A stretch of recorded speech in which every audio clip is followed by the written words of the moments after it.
Hello guys, happy Diwali. Welcome back to my channel. In this video, we are going to learn in detail about schematic diagram of DC motor.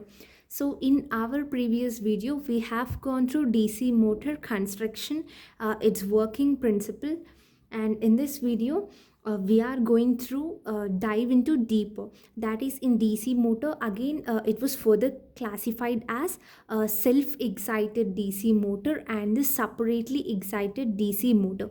And coming to this video, it is completely about separately excited DC motor, and your next video will be regarding self-excited DC motor, where you will be going to learn about series, shunt, and then the compound motor. So let us focus on to this topic. And the first main thing I wanted to discuss in this video is, guys, I have observed many of us were facing difficulty in this BEEE. The main cause behind that is because this was like completely electrical related subject, right? So for electrical department students, we have to dive into deeper. But while as it was the case of CSC, we need not to learn everything in much more detail as them. So we have to study in a very concise way. We have to skip through few topics and we have to get on. So while we are listening to something, we may feel like we are missing about a certain topic or point, and then like we feel like it is unclear. So you should not be in that way, because the things only which are required for our department will be discussed, and just focus on that things, because that will be really enough for us. So without any waste of time, let us go into this topic. So this is your separately excited DC motor. See, here you have a DC source, that is you are giving a supply, a DC supply, and here you have current IA, which is nothing but your armature current, and you have your RA, which is nothing but your armature resistance, and then here you have a shaft, and these were your brushes, and here you see a new term called EB, which is nothing but your back EMF. We will dive into deeper in the next few minutes about this EB, what actually it is. And here is your load, and this is your IF, which is field current, and here you have again another DC source, that is another DC supply. So coming to the first point, separately excited motor have separate field winding, means supply to armature is different and supply to field is different. See, this is said to be separately excited DC motor since these both were not in connection, right?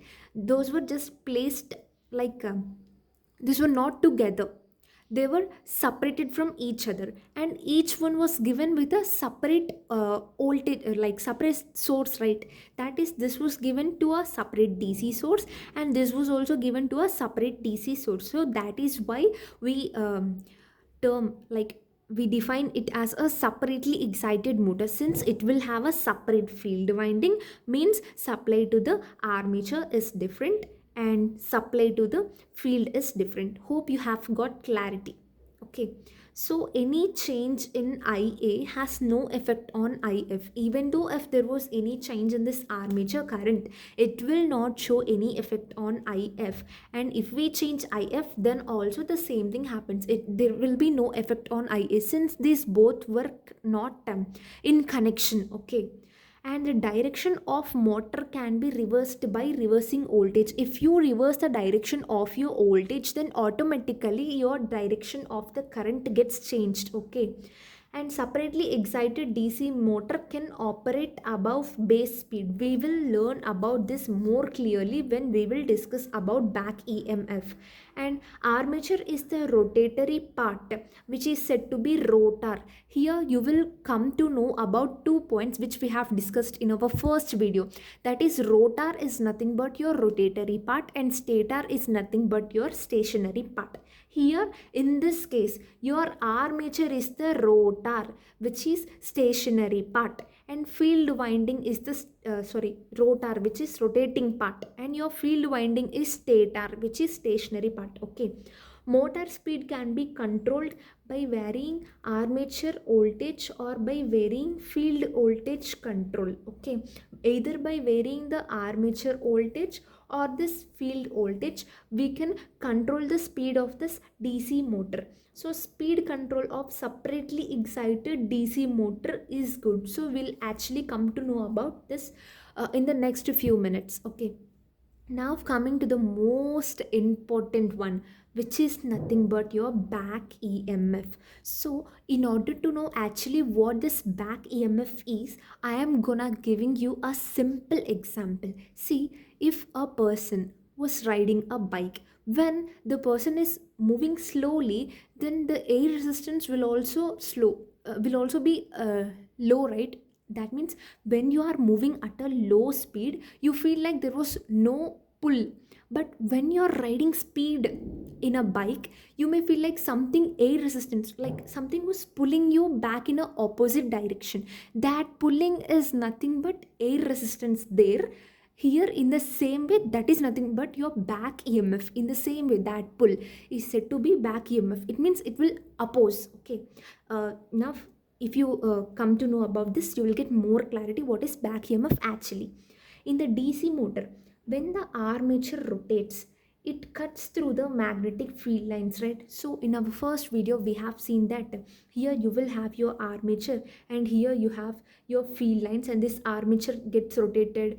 That means when your armature rotates, it will actually cut the magnetic lines, okay, magnetic field lines, and this motion induces EMF opposite in the opposite direction of applied voltage. So this rotation will makes you the cause for EMF. So it will induce a EMF, but in the opposite direction of your applied voltage. See, whenever armature conductor cuts the magnetic lines, there your EMF gets induced. Remember this point. Whenever your armature conductor, so let us suppose this to be your armature conductor and these as your magnetic field lines. So whenever this armature rotates, like if your armature rotates and this is your armature rotates and this was your magnetic field lines, it will actually cut the magnetic field lines. Okay, when it is actually cutting the magnetic field lines of flux,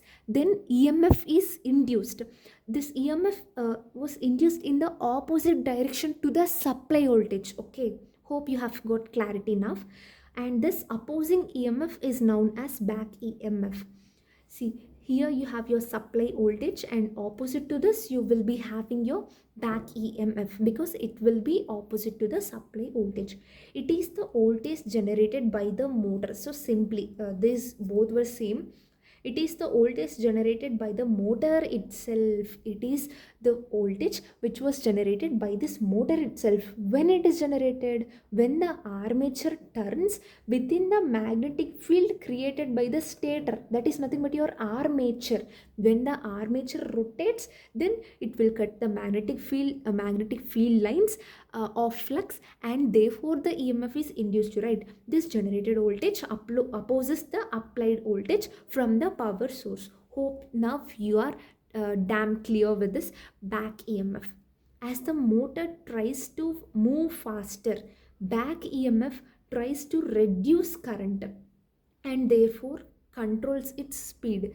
See, whenever this motor will actually tries to move faster, back EMF will like opposite. You should not move faster, you should be like moving in a controlled speed. So in that way, as the motor tries to move faster, back EMF tries to reduces current, and as the moment when your current reduces, it will controls its speed. Okay, so this is your first slide regarding this back EMF. And now coming to this, see, it was represented by EB, which is nothing but your back EMF or counter EMF or self-governor. These three refers to the same one, and the formula for this back EMF is EB is equal to phi ZNP by 60A. You should not know the derivation of this, but just be aware of the terms involved in this. Here your flux is nothing but, this phi is nothing but flux per pole in Weber. Okay, it was measured in the Weber.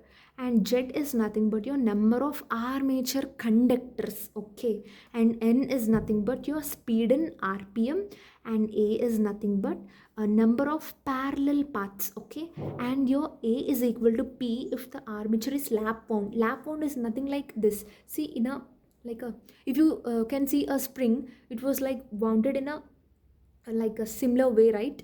So that is said to be lap wound. But whereas if it was in the form of a waves, then it is said to be wave wound. So here your A is nothing but number of parallel paths, and it will be equal to P if the armature is lap wound, and it will be equal to 2 if the armature is wave wound, okay? And if we redraw the circuit, see, if you can redraw this circuit, see here you have DC source, that is supply voltage, let us suppose it to be V, and here you are having current IA, resistance RA, and here you are having another opposing like voltage, right? That is nothing but your EB. So it is at your higher potential and this is at your lower potential. These two were the brushes, okay? Now, if you apply KVL to this equation, since you are moving from negative to positive, it is positive. So, V minus IARA minus EB equal to 0. So, from this you can get EB as V minus IARA. So, one more formula for this EB is V minus IARA. Or often you can write IA in terms of EB, right? So, IARA is equal to V minus EB. Now your IA will be equal to V minus EB by RA, okay? And at starting, your N will be equal to 0. What is meant by N? Speed in RPM. So let us suppose if you take a fan, when it is in off, when the switch of that fan is in off position, then the speed of the fan is 0, right? But the moment you on, then the speed gets increased slowly. So at starting your speed will be 0, that is N is equal to 0. The moment when N is equal to 0, EB will also be equal to 0, right? So in that case, what will be your IA? Just V by RA. So at starting, when your speed in RPM, that is N is equal to 0, IA is equal to V by RA. And see, here you have another formula, that is EB is directly proportional to phi into N. Here N is nothing but your speed in RPM. So the moment when the motor tries to move fastly, then your EB, back EMF, gets increased, and therefore that will control the speed, okay? This back EMF will actually control the speed. So EB is directly proportional to phi into N. Heavy inrush of current should be prevented. Why this heavy inrush of current should be prevented? Because the motor will run at a dangerously high speed when the current is high. So the main thing we wanted to do is we wanted to reduce that heavy inrush of current. We know that V is equal to IR and I is equal to V by R. When will be your current low? When the resistance is high, right? So we have to increase the resistance. Heavy inrush of current should be prevented. So a starter is introduced. What is starter here is nothing but like it was like a resistance, extra resistance that is to be added in series to the armature when it is at a zero back EMF, because when there is EMF, then that will actually controls the speed, okay? But when there is no EMF at starting, the motor will be running at a very high speed, right? So a starter should be introduced. The starter is nothing but extra resistance in order to reduce current, okay? And this starter were further classified as a 2-point, 3-point and 4-point starter, and we were not at all going to discuss about that when coming to the CSC, okay? Once EB is developed, no need of using starter, okay? At starting, when EB is 0, you wanted to use a starter, but once this EB is developed, you should not, like, there is no need of using a starter again. EB reduces armature current. That is what this actually EMF doing. It will reduce armature current by preventing excessive current flow, and this was generated by the motor since it cuts the lines. Hope you were damn clear with this, and if you have any doubts regarding this video, please feel free to ask me in comment section, and I assure that I have given all the information regarding this topic, whatever is required for us. And you may not find like all these information in a single video. And thank you for watching, and subscribe my channel for such more detailed videos. And if you want any improvements or suggestions to be made by me, so mention them in comment section. Thank you for watching, and don't forget to share it with your friends. Thank you for watching.